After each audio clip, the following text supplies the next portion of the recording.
So this is really the definition of a hard act to follow.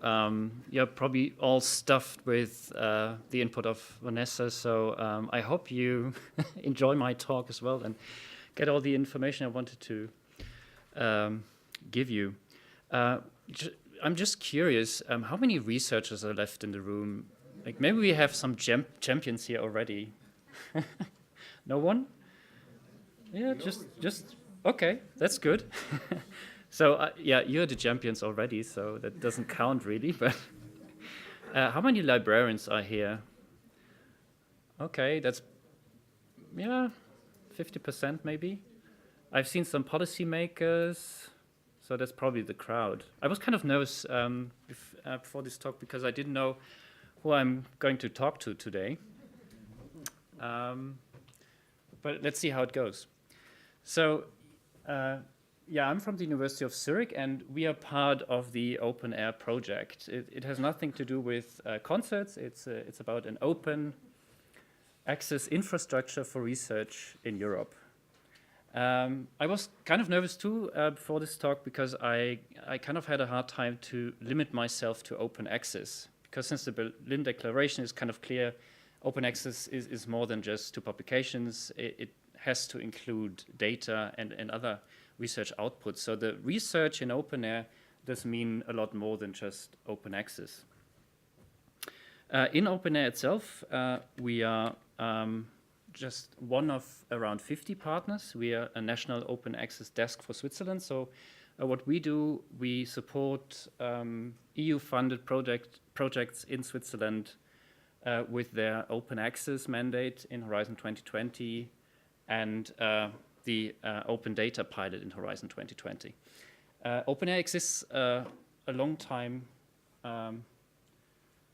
Actually, it's in operation since 2010, but it was started in 2009. Okay, 1st of December 2009.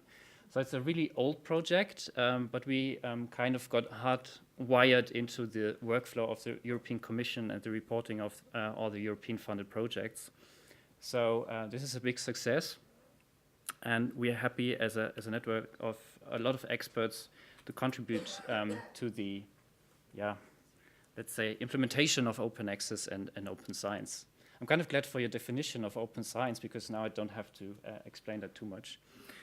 So we are kind of a two-faced network. Like we have the human component to it. So we are just a bunch of people who try to make open access happen. Like a lot of members are part of Spark Europe as well. Funny enough, the University of Zurich is not, although we try to implement open access early on. But I talked with Vanessa, so we might join Spark in the future. And on the other side is the digital network, the research infrastructure. I'm going to show you on another slide what this really means. We basically just collect publications and link those publications to projects so that we can do something with this information in our big information pool. Of course, we try to speak to all stakeholders. So we are not just supporting researchers, but we try to speak to policymakers. We try to cooperate with funders, other funders in Europe. And we have a lot of very interesting research projects going on who text and data mine, for example, our database to find out more about different topics that is hidden in many different papers, for example. I only have 15 minutes and we are 20 minutes late, so I cannot really tell you all what we are doing, but at least some interesting facts and funny bits. So one of the major features we have in OpenAIRE since a couple of years now is the fact that we are a very important part of the reporting process for European projects. So when a publication, for example, is in an open access repository across Europe, OpenAIRE is going to harvest this information and is going to report this information connected with the project information to Cordis and the participant portal, which is the grant management service of the European Commission, so that you don't have to collect your publications for your project, but this is done automatically. So this is kind of a nice-to-have feature for a lot of researchers, and OpenAIRE is really in the center of this service. And of course, the second big thing is Zenodo. I guess most of the people know it here. It's very successful in Switzerland. For example, the biggest contributor to Zenodo is a non-for-profit organization, Platzi. They contribute a lot of pictures and texts in their biodiversity literature repository, which is a community in Zenodo. And other institutions, like, for example, educational colleges in Lucerne and even in Zurich, they have a repository in Zenodo, or they're thinking about just creating an open access repository, institutional repository in Zenodo. One of the major reasons probably is because it's very simple.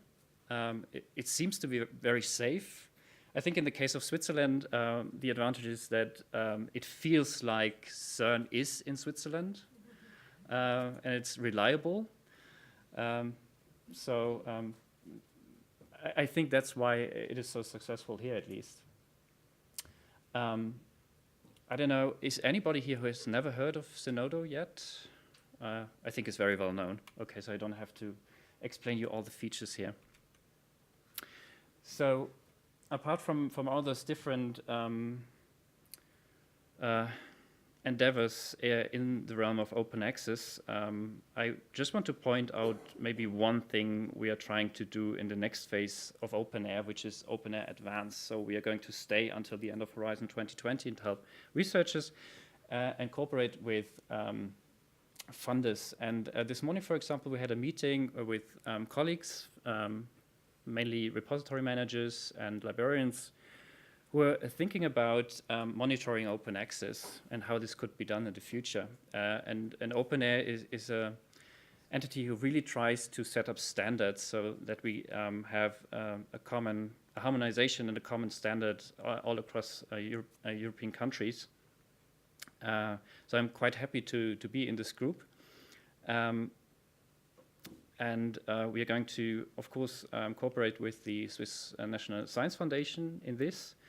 And this is something that is, of course, as you heard today, very important for the national open access strategy.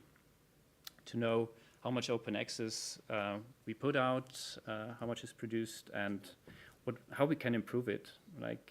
Then we can compare the different universities. We heard today that this might be a problem because some universities maybe don't want to have this measurement of open access performance. So it's going to be interesting. Let's see what happens in the future.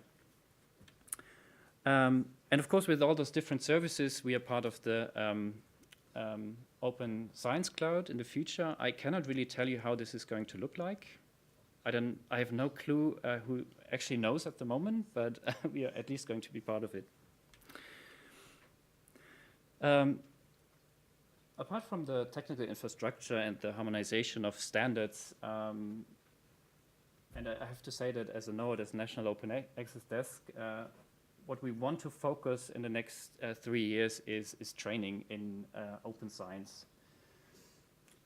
What we have already is this help desk system. So researchers from different countries can come to us and ask for help and support for publishing in open access or putting their research data in online repositories. We have a little bit of training. We have a lot of webinars so far. We're going to do a lot of workshops in the next couple of years. Of course, there are resources online, guidelines for repository managers to take part in this research infrastructure. There are resources for copyright issues and for researchers, Horizon 2020 fact sheets. Legal consultation is another big issue because many researchers who are confronted with the fact that they have to share their research data are not really confident to put out all their data because it's not very easy to define what is sensitive and what is not sensitive, what can be text and data mined and what not. we're not really a legal advisor, but at least we can point to some regulations in different countries. What I heard so far is in Switzerland, the text and data mining policy and the revision of the copyright laws is very in favor of text and data mining. So that's good news. So this is going to be interesting. How many text and data mining scientists will move to Switzerland in order to be able to do it actually. And the OpenAIRE portal and database is basically a very good pool of information to do text and data mining of all the research that is coming out in Europe. So my next 3 slides are going to be about the training aspect, because this is really an interesting thing, and I would love to connect with you in the libraries to coordinate this in the future, because I guess there will be a lot of questions concerning open access. We heard the SNSF is pushing for open access and for open research data. So there will be a lot of support needed by researchers who want to know what to do, how to do it. So this is something we cannot really do alone. We are going to cooperate with a lot of different projects, of course, on the European level, especially with Foster, a project that is collecting training material. So this is a good source of information, and other bigger research infrastructures, so that we can support a broad range of questions and projects. I'm going to skip this in order to save some time.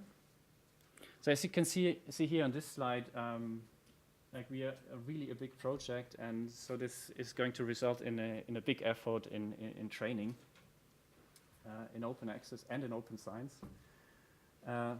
And I think it's really necessary, because like most researchers are very much in favor for everything that's open. But when you have to do it yourself, it gets kind of complicated. When it stands in the way of your career, for example, we heard that today already. In the realm of open science, it gets even more complicated, and that's what I'm more concerned with at the moment. So I'd like to talk about that a little bit more. I would like to, actually, but I can't. So what we think is that training and raising awareness will help a lot to overcome those obstacles and to change the culture. OpenAIRE has always been a project to kind of ease the pain for researchers to do open access or open science, to just put in place an infrastructure where they can put their articles or their data, and to give enough support for them to be convinced that this is a good thing. It's not easy to do that, but we hope with a lot of those awareness trainings we can move things a little bit forward. Of course, it's very discipline specific. We are very well aware of that, so we're going to really focus on different research fields in order to do this. Some fields are much further ahead than others. I wouldn't say that humanities is so way back, actually, in open access. Some are really very much in favor for that, but it really depends on the specific field. So it's going to be an interesting episode in OpenAIRE. What we also try to do is, of course, be an important part in the data lifecycle management project. That's more for open science, so how to share your data, basically. There's going to be the next Swiss Research Data Management Day next year in June. So if you're interested, save the date, June 12th.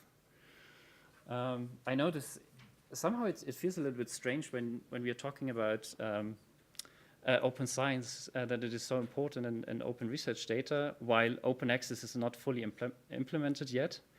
But on the other hand, it's a really actual topic, and we try to support the national efforts here on the Swiss level.